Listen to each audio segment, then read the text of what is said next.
बच्चों, आप सबका स्वागत है हमारे YouTube चैनल अनस्टॉपेबल लर्निंग में।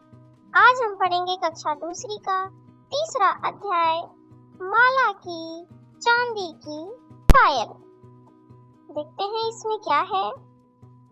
खुश माला बिल्ली को डराती है। यहाँ देखो चित्र में जो माला है वो बिल्ली को डरा रही है। खुश हे वह अपनी नानी को डराती है। माला है जो डरा रही है एक बार बिल्ली को और फिर अपनी नानी को। वह अपने छोटे भाई को डराती है। वह डाकिये को डराती है। माला है जो कभी बिल्ली को, कभी नानी को, कभी अपने छोटे भाई को और कभी डाकिये को डरा देती है। माला एक बच्ची है जो सबको डराती रहती है, कभी बिल्ली को, कभी नानी को, कभी अपने छोटे भाई को, कभी डाकिये को। आप सब भी इस प्रकार के गेम खेलते होंगे कि कभी किसी को डराया, कभी किसी को डराया। एक दिन माला की माँ ने उसे एक छोटी सी डिब्बी दी। माला ये तुम्हारे लिए है, वे बोली। माला ने जल्दी से डिब्बी खोली जिसमें उसे मिली नीले कागज में लिपटी प्यारी सी चांदी की पायल। माला की माँ ने एक दिन उसे एक छोटी सी डिब्बी दी। हम चित्र में देख सकते हैं कि माला की माँ ने माला को एक छोटी सी डिब्बी दी है और कहा कि माला ये तुम्हारे लिए है। माला ने जल्दी से डिब्बी खोली और उसमें देखा एक नीले से कागज में लिपटी प्यारी सी चांदी की पायल है। पायल पैरों में पहनी जाती है। उन्हें पहनकर वह पूरे घर में घूमने लगी। छिक छिक छन छोटे छोटे घुंघरू छनकते। माला ने पायल पहन ली। अब उसके घुंघरू छनकने लगे। पायल में आवाज आने लगी, छिक छिक छन, छिक छिक छन।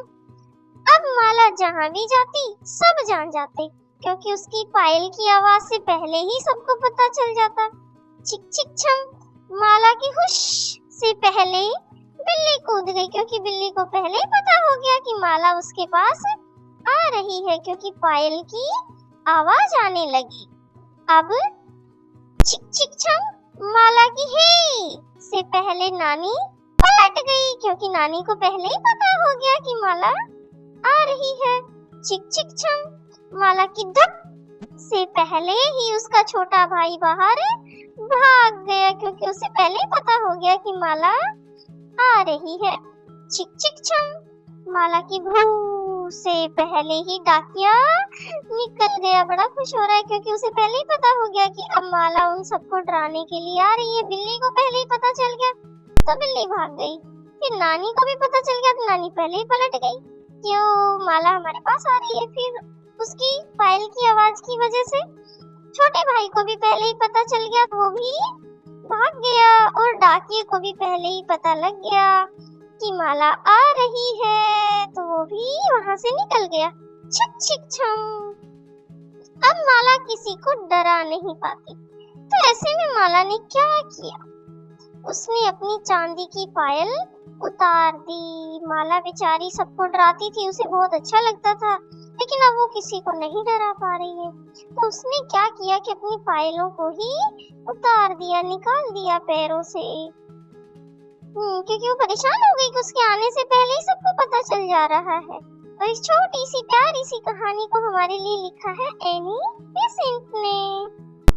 अब आगे देखते हैं हमारे अध्याय में और क्या क्या चीजें हैं। तो पहले हम कुछ क्वेश्चन आंसर्स की बात करेंगे बातचीत के लिए। पहला सवाल है, माला सभी को क्यों डराती होगी? क्योंकि उसे अच्छा लगता है। छोटे बच्चों को इस तरीके के खेल खेलना बहुत अच्छा लगता है। तो मैं यहाँ इसका उत्तर लिख देती हूँ, क्योंकि उसे अच्छा लगता है, मजा आता है इस प्रकार के गेम खेलने में। ठीक है, अच्छा लगता है। ठीक है, माला से सभी क्यों डर जाते होंगे? क्योंकि माला अचानक से उनको डराती है। अचानक से माला की आवाज की वजह से वो सब डर जाते होंगे, क्योंकि माला को उन्हें डराने में मजा आता है। क्योंकि माला अचानक से आ जाती है तो वो सब डर जाते हैं। ठीक है, माला पायल उतारने के अतिरिक्त माला और क्या कर सकती थी? पायल के छोटे छोटे घुंघरू निकाल सकती थी, घुंघरू को हटा सकती थी। ठीक है, क्योंकि देखो हमारे यहाँ आया है इसमें कि उसके जो घुंघरू थे उनसे आवाज आ रही थी, तो उसके घुंघरू छनकने लगे तो वो अपने इन घुंघरुओं को हटा सकती थी। ठीक है, तो माला घुंघरू को हटा देती तो वो बजती नहीं। ओके, अगला है माँ ने माला को पायल क्यों दी होंगी? क्योंकि वो सबको डराती होंगी, तो माँ ने सोचा क्यों ना इसे पायल पहना दे। तो माँ ने माला को पायल इसीलिए दी होंगी कि वो उनको पहने, जिससे कोई डरे नहीं। ठीक है, अगला सवाल है, लिखिए। तो हमें यहाँ जवाब लिखना है। माला की माँ ने उसे क्या दिया? माला की माँ ने उसे डिब्बी दी। देखो चित्र में एक डिब्बा दे रही है, एक छोटी सी डिब्बी दे रही है, तो हम यहाँ लिखेंगे डिब्बी दी, जिसमें क्या निकला था? चांदी की पायल। दूसरा है, माला ने पायल क्यों उतार दी? सही उत्तर चुनिए। पहला है, पायल माला को चुभ रही थी। नहीं, बिल्कुल नहीं। पायल से सभी को माला के आने का पता चल जाता था। हाँ, ये बात सही है। पायल की आवाज से सभी को बहुत मजा आ रहा था। नहीं, ऐसा नहीं है। एक पायल खो गई थी और बस एक ही पायल रह गई थी। नहीं, ऐसा भी नहीं है, क्योंकि पायल से सभी को माला के आने का पता चल जाता था, तो वो डरा नहीं पा रही थी। इसलिए हमारा ये दूसरा वाला उत्तर सही है। ठीक है, अब आगे है तीसरा सवाल। इन ध्वनियों को सुनिए और उन्हें शब्दों में लिखने का प्रयास कीजिए। घंटी की ध्वनि कैसी होती है? घंटी की ध्वनि जनरली टन टन टन टन टन टन होती है, तो हम यहाँ लिख देते हैं अपनी घंटी की ध्वनि। घंटी की ध्वनि को लिखेंगे यहाँ टन टन टन।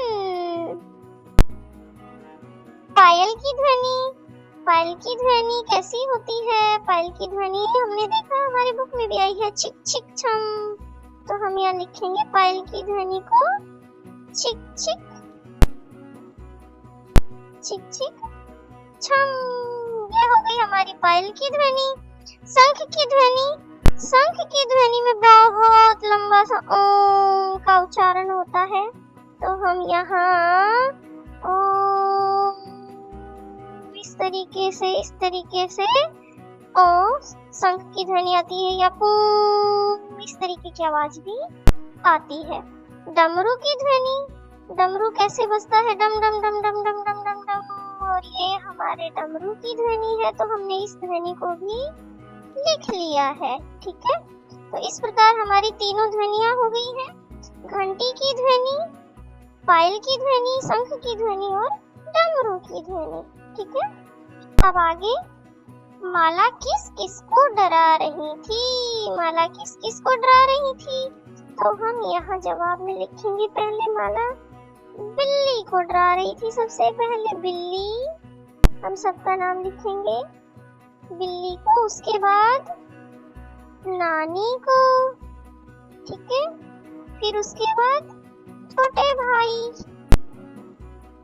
भाई, उसके बाद डरा रही थी डाकिये को। ठीक है, तो इस प्रकार हम विभिन्न प्रकार के नाम लिख दिए हैं। बिल्ली, नानी, छोटे भाई, डाकिया, इन सबको डाकिये को डरा रही थी। ठीक है, तो हमने पूरा उत्तर लिख लिया है, डरा रही थी। ठीक है, पांचवा सवाल है, विराम चिन्ह का सही प्रयोग करते हुए नीचे दिए गए वाक्यों को अपनी कॉपी में लिखिए। तो पहले हम इन वाक्यों को पढ़ेंगे, इनमें किस चिन्ह का उपयोग होगा उसे लिखेंगे, फिर आप इनको अपनी कॉपी में सुंदर सुंदर लिख सकते हैं। विराम चिन्हों में क्या क्या है? क्या पहला वाक्य है, क्या माला को नई पायल मिली? यह एक प्रश्नवाचक वाक्य है, तो हम इसमें प्रश्नवाचक चिन्ह लगाएंगे। माला पायल पहनकर पूरे घर में घूमने लगी, यह हमारा दूसरा वाक्य है और ये एक पूर्ण वाक्य, तो इसके अंत में हम विराम चिन्ह लगा देंगे। ठीक है, उसमें पहले में लगेगा क्वेश्चनवाचक वाक्य और दूसरे में फुल स्टॉप, क्योंकि पूरा वाक्य है। ठीक है, आगे आओ बूझे पहेली। एक प्यारी सी पहेली आ गई है, तो अब हम उसे जानेंगे पहेली को। माला की चांदी की पायल खो गई। अक्षरों को जोड़कर माला की चांदी की पायल, यह अक्षर हमें बनाना है। माला की चांदी की पायल, रेखा खींचकर शब्दों को जोड़िए। तो हमारे पास ऑलरेडी जुड़ा हुआ है माला, माँ से ला तक। अब हमें ढूंढना है की, तो की है हमारे पास, ला से हम की यहाँ तक का ढूंढेंगे, तो हमारे पास मिल गया है की। उसके बाद है चांदी, की से हमें चा पे जाना है की, इसके बाद हम पहुंचे यहाँ। ठीक है, तो चा के बाद जाएंगे दी, चांदी, तो ये बन गया चांदी, चांदी हो गया। चांदी के बाद हम जाएंगे की, फिर से की पे, की, तो दी से यहाँ गए की। उसके बाद पायल का पा, की से जाएंगे पा के पास, ये हो गया पा। पा से जाएंगे यल, य और ला, यहाँ पा से हम जाएंगे यहाँ, मिल गया, और ला, तो हमारा शब्द बन गया माला की चांदी की पायल। और इस प्रकार यह पहेली हमारी पूरी होती है, हमने ढूंढ लिया। आगे है बच्चों के साथ विराम चिन्ह जैसे पूर्ण विराम और प्रश्नवाचक चिन्ह पर चर्चा कीजिए। अभी अभी हमने 2 वाक्य पढ़े। क्या माला को नई पायल मिली? जब हम कुछ पूछते हैं क्या, कौन, कैसे, कहाँ, तो वो सब प्रश्नवाचक चिन्ह होते हैं। तो जो पहला चिन्ह है हमारा प्रश्नवाचक चिन्ह है। उसके बाद जब हम कोई वाक्य बोलते हैं और पूर्ण वाक्य बोलते हैं, तो उसके बाद हम पूर्ण विराम का चिन्ह लगाते हैं।